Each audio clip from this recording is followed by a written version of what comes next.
scary, or did you think it was a piece of cake? It's a waterfall behind you that's just to a dead drop off. Yeah. And I didn't want to look out. I was like, don't look out, because I was trying to wig myself out. And there was one point where I had to stop and reposition on it. And I looked back and I was just like, I shouldn't have done that. Yeah.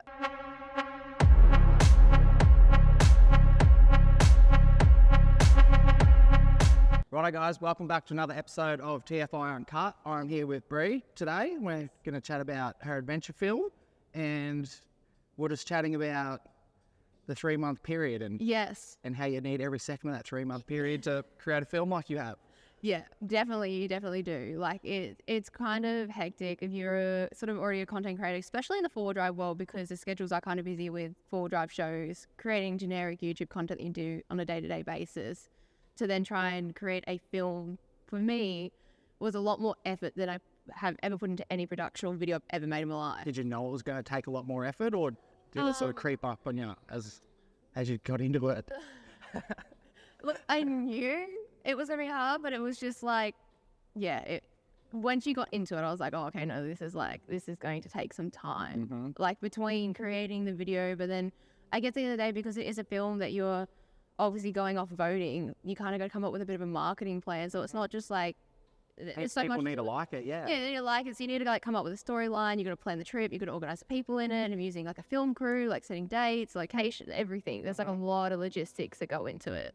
So it's pretty crazy. Did you have access to all the pieces of the puzzle to start with, or did you have to go hunting for them? Like, how did it all come together for you? Yeah, so like I was pretty lucky that I've been in this industry honestly for like 7 years in terms of like creating content. That I knew a couple of videographers and stuff like that. So my literal first call was them. Yep. Because I really wanted to put effort into it, and I could have had a crack myself, but it was an opportunity to make a cinematic film. It's top tier, the And quality. I really wanted to lean on that. Yep. And I knew I needed help to do that. So I had Ryan and Brody, and they were my first calls. And I pretty much said, hey, there's this thing, like, are you in?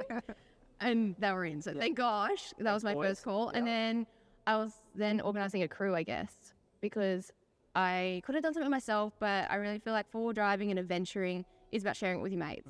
So then it was finding Richard and Timmy and getting them on board to join me on it all. And then once that was locked in, it was organising dates and finding a location, because, you know, we're filming anywhere in Australia. You want it to be pretty, like cinematic. You want things to look good. You want it to be pretty, but you want it to have hard tracks because we're doing 4Driving. And that's where we went Tassie, because, you know, there's Cape York, but I think it's kind of overdone.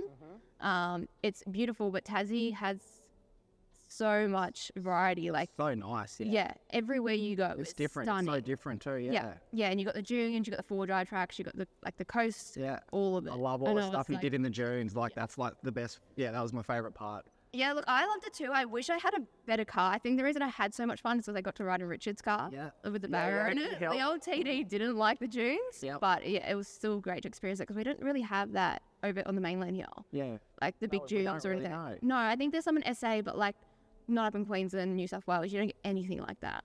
I'm keen to talk about the cars. So there was like some car issues when you first got the invite. I'm sure there's been car issues. Are the cars running? That's a great question. No, so the funny thing about the film is there's days of content that didn't even make it. Yeah. Like whole day. It looks like things went wrong because I did my tail shaft. My winch also blew on the Cumberland track where my tail shaft went. I was trying to recover myself with it and my winch died. Yeah. So there was that. But prior to all that, I blew up 2 turbos as well. That's in not the even lead in the up to build. it, yeah. Yeah, literally day 2 in Tassie. So we gave ourselves Oh, 3 but you already days. started the trip. Yeah, Yeah. we were in Tassie. So 3 days in, we had like a day and a half before we actually kicked off filming. And that was sort of to get there, scout out a few locations, food shopping, all that kind of stuff, organise ourselves. So we were prepared as we could be. And we literally had been out at Derby mountain biking. We went because we hadn't been there before, so we went to scout it out. And I was just driving back to the Airbnb to, you know, meet Richard the next morning, and we're going to take off and go start filming. And I blew up my turbo on the way back to the Airbnb on the side of the road. And yeah, we're on a trailer. There'll be some comments about this, no doubt. Oh yeah, like honestly, it was unlucky. But I think I just over boosted the turbo. There were some issues. Anyway, we got on a tow truck. Found a turbo on Facebook Marketplace to fix it. And I was You're like, down there, yeah. yeah, well, because we literally had to kick off filming. And the thing was, I was there for 2 weeks, but we only had Richard and Timmy for 5 days. This is where the pressure comes in, yeah. We only had 5 days. So when my turbo blew, we were chipping into that 5-day period that I had with the boys. So I had to get it back on the road because I was like, if not, I'm not going to have The pressure, how was the pressure? It was, it was a lot. It was stressful. And people ask me, like, did I enjoy doing the trip? And they're like, it's one of my favorite trips. And I thoroughly enjoyed it, but I was stressed the whole time because it was such a timeline. It's the press. There's just so much added pressure that you don't realise sometimes when you sign up to it. Yeah, no, there was a lot. Yeah, but that's full driving and that's adventure. There's always things that go wrong. You plan the best you can, but like weather goes bad, cars break, and it's just a part of it all. So are you just like living full time in this space, like content creation and stuff? Is that what you do? Yeah, pretty much. So I have been for, I started YouTube back, I think, around like 2019. Yeah. I didn't go obviously full time straight away. But yeah, the last 3-4-ish years, I've sort of been heavy in the space and doing it full time. Got some good brands, partners and that? Yeah. Really fortunate to work with like some good brands and stuff like that. I've been in the industry for a while, and a lot of them I work long term with. Yep. We'll do some name dropping. Yeah. So currently I've got a few brands. So obviously Radius Fabrication is a huge one. They help build the back of my GU with that custom tub setup that we've been working on for the last 6 months. We've done a heap of work on an 80 with that. We've recently just come on board with Ali Cab, which I've done a bit of a setup on the back of my N80 Hilux as well, which is a bit different. It's more like an American, South African like tub setup. And then Casey Highlights, which has been like a dream brand of mine. So they're from the States. The sexiest sort of lights, The lighting, like the OG in lighting. I went to SEMA in, I think, 2019. And I met them. And ever since I've been to America and I saw the lights, I was like, oh, one day I really want to work I only with just them. stumbled across them recently and I was like, these things are so sexy. Yeah. I really want to work with them. And I landed them this year. So that's a new partnership that I'm like absolutely stoked with. And then, Exciting. Outback Tourer, I've been working with a little while. They helped us out with the film, the tent on the GU. We actually built the back end of my car around their tent. Because it's like the smallest and lightest on the market. So that was great. And then there's EcoX gear. You always need good tunes. They do really good speakers. You do. And stuff like that. Yeah. And good coffee. We had Gun as well. On board as well. That Tassie's cold. And a good cup of coffee every morning was definitely needed. Yeah. We'll sit down and chat to them about their coffee, but we're stoked to have them on board as a partner too. Yeah. So the rest of the voting period now, like, what's the feedback you've been getting from people who've jumped over and watched the film? Are you happy with the feedback? Yeah, no, I'm stoked with it. I think we surprised a lot of people. Yes, definitely. The quality. Yeah. It's top tier. Yeah, well, I guess if anyone watches my YouTube, it's quite like kind of vloggy and just really organic. Yeah. It's been a while since I've done any big production like that or like travel film in general. Yeah. So I don't think people are expecting it, and it wasn't like a normal YouTube. There wasn't a solid storyline. Like it was chapters. And I think just the way we produced it and put it together was quite surprising to a lot of people. Do you want to chat about the chapters? Yeah, well, I guess they kind of just represent a trip that they kind of are a little chaotic and they don't always make sense. No. So obviously Well, that's how you remember it too. You remember like this little section of it, this section of it, and then like whatever happened here, Yeah. They sort of all grouped together. Yeah. So we started off in the west, which was Climbys, which is a really iconic track in Tasmania. I don't know how familiar you are. It's like this left-hand turn on the edge of the cliff. At all. Yeah. And a lot of people normally pick wheels on it and get close to rolling over, and I knew it was like a scary track, but I was like, oh, it's gonna be like that bad. But the whole drive in, like Timmy from Tassie was like freaking. Like when we pulled up to film this part of the track, he literally like said to the boys, like, you have 10 minutes to get the cameras in position because I'm wigging myself out. Like, I just need to drive and get it dealt with. Yeah, he couldn't just... He's like, I just need to get through it. Yeah. And I mean, Richard had driven it before. I was the only one that had it. And I'm like, it's not that bad, is it? This is fine. But then he starts carrying on. I'm like, oh, no, like, started wigging myself out. But, yeah, I'm glad I did it. It was something I really wanted to accomplish going to Tassie. Like, went that far. I was like, I kind of need to drive it. But, yeah, we did the iconic part of the Climbys track. Was it scary or did you think it was a piece of cake? I had Timmy spot me, and I just knew that, like, everything I've learned about forward driving, I just need to be slow, controlled, I didn't need to spin wheels or do anything, like, abruptly, because that's what was going to get me into trouble. And I just literally just had my eyes on Timmy, like, direct me. I looked back, because when you're up on the turn, it's a waterfall behind you that's just to a dead drop off. Yeah. And I didn't want to look out. I was like, don't look out, because I was trying to wig myself out. And there was one point where I had to stop and reposition on it. And I looked back and I was just like, I shouldn't have done that. Yeah. I shouldn't have done that. Crazy. Yeah. By the top of it, like, I drive manual and my clutch leg was just like shaking. It was like freaking out. But I'm glad I did it. Yeah, it was good to like accomplish that. Yeah, cool. Tick one off the bucket list. Cool. Any more high-end videos coming off the back of this, do you think? Yeah, to be honest, so I have done a few travel videos before. And they were more cinematic, and I definitely have always wanted to recreate them. So when this opportunity come up, I was really keen, because it was my way of being able to do it the way I wanted it, and like have a go myself at producing and creating everything. And I wasn't sure how I was going to go, but I'm pretty happy with the results. Yeah, you should be stoked with it. Stoked with how it's come out. So it's definitely given me a bit of a drive to have a go and see if I can, you know, do this a little bit more often and share it with everyone, because it was so much fun to make. It's cool to hear and see how well you're doing, like, as a female in this space. Do you want to maybe tell me a little bit about the difficulties? Yeah, so like it's hard, because there's definitely sometimes a divide, I guess, with male and females in the industry. I try not to look at it as male or females. It's a hobby and we're enthusiasts. And it doesn't come across like that at all. It's like you're just in it, doing it. Yeah. It's natural, it's organic. Yeah, it's not even like a thing. Yeah. Well, like, I'm obviously there to support the girls. When I got into this industry, I struggled. I had a lot of imposter syndrome. I didn't have a lot of confidence. I was a little bit insecure, and I always was out on the tracks feeling out of place. And like I had to prove myself. Which you have.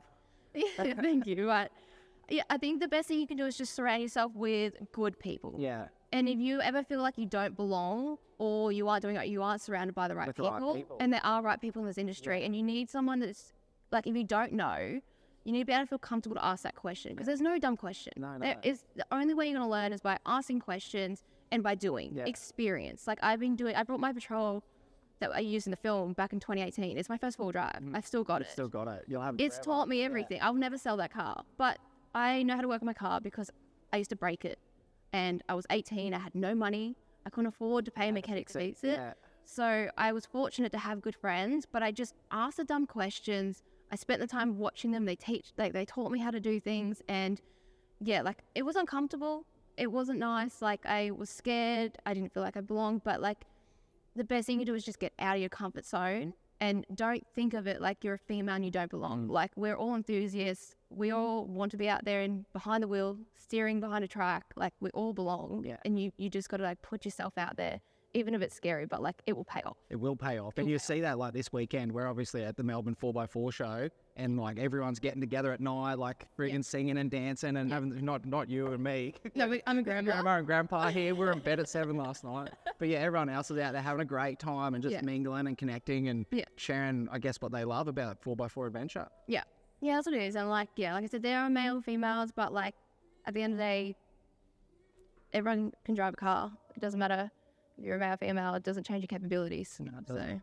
So this 100K prize pool, or winner's prize, what would that mean to you really nice. To win? What would I do with it? Well, like, what would it mean to you? What would you do with it? It would mean a lot. It would just allow me to, I guess, chase my dream further. Like, if I'm just being honest. It's not like necessarily easy to cut it in this industry. It's obviously not cheap to do. But I would love to just expand, I guess, my business, if I'm honest.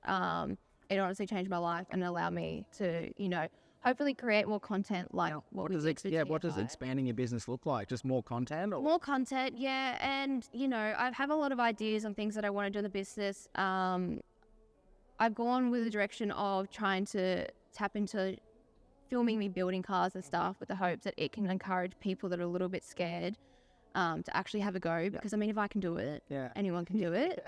And I'd love to do that with expanding like the travel series and stuff like that, and filming like higher quality and stuff, but starting some events and stuff that are more valuable to the people that are actually involved like in the community. I do a little bit of work with a company called Saving True Blues. It's with one of my girlfriends here this weekend at the show, who does camps like for 4-wheel for like mental health and stuff like that. But we are talking about doing things where we can hold camps that we can have girls that are a little bit nervous, but teach them how to do recoveries and teach them how to work on their own car and like have opportunities that allows me to free up my time to start planning things like that and doing more like that for the community. Cool. How exciting is that? Yeah. So we'll see how it goes. It would be life changing. Yeah, we'll see. It'd be life changing. You're in for a red hot chance of taking it home. We'll see. We've got a couple more weeks. Like for the guys at home who haven't watched the film, jump onto the filminvitational.com, go watch Bree's film, give her a vote. Yeah, you could potentially change her life. And yeah, it would. Yeah, I can't even comprehend 100K. That's crazy. Yeah, to win. Is it just like the TFI experience and everyone coming together? We're talking about how hadn't been done before and all the films were so different. Yeah. What are your thoughts on, I guess the group of guys we've got involved this year, and what are your thoughts on TFI and maybe where it'll end up? The thing I like about it is the people you selected as the teams. Everyone's really different. Yep. And you're not just like going for all the big dogs. Like you kind of give an opportunity to like a range of different people, and that's really cool to see that everyone's been given an opportunity to be involved in it. Yep.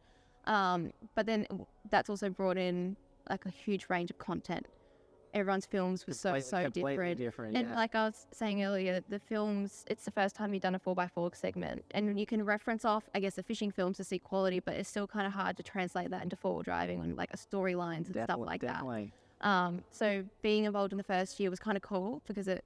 We set the benchmark, yeah. I guess so, yeah, because you didn't have anything to reference. So like there was a lot of storytelling and about people's personal lives, and then like I didn't really tap into that. I kind of just was like, I'm going to go Tassie, I'm going to film what a four-wheel drive adventure looks like for me. Yeah. But like it was the opportunity to tell a story how you wanted or whatever you wanted to tell. Yeah. So it was really cool to have the free reign, I guess, to do that. Yeah, cool. Yeah. Is there anything else you'd like to add while we've got the guys here? Vote number one? Yeah, vote for Bree. Vote for Bree and she will win. No, just thank you so much for inviting me to be a part of this. It was such a great opportunity. No, thanks for putting your heart and soul into it and making such an incredible film. We appreciate it. Yeah, no, thank you. It was great to be involved. Yeah, we're stoked at the 4x4 community we're now in. Somehow, shape or form. It's been really cool. And I think we're going to be stuck here now. Yeah, I think so too. This one ain't going anywhere. Yeah. No, this is the long-term one. Yeah, one thing actually, I want to encourage anyone because there's a lot of creators in the four-wheel drive world. Yep. There's so many people. I get messages all the time saying, how do you get to YouTube? How do you create content? The wild card, the series you got there. I have a few flyers at the Melbourne 4x4 show on my stand. Yep. And I'm like, you guys should look at this because that's an opportunity for people. Yeah, the incredible thing about that is they don't have to win. They just, if they make the top 20, all of a sudden they're like, we can see who they are. We know they're keen.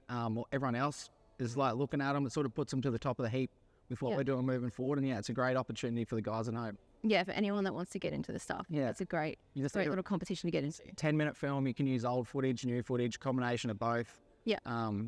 Maddie Baker's Explore Dream guys have sponsored that one, and we can't wait to roll that out. We'll start pushing hard on that in a couple of weeks once this is wrapped up, and that'll be the next gen of 4x4 adventure creators. Yeah, it's awesome. Good job. Cool. Let's wrap it up there.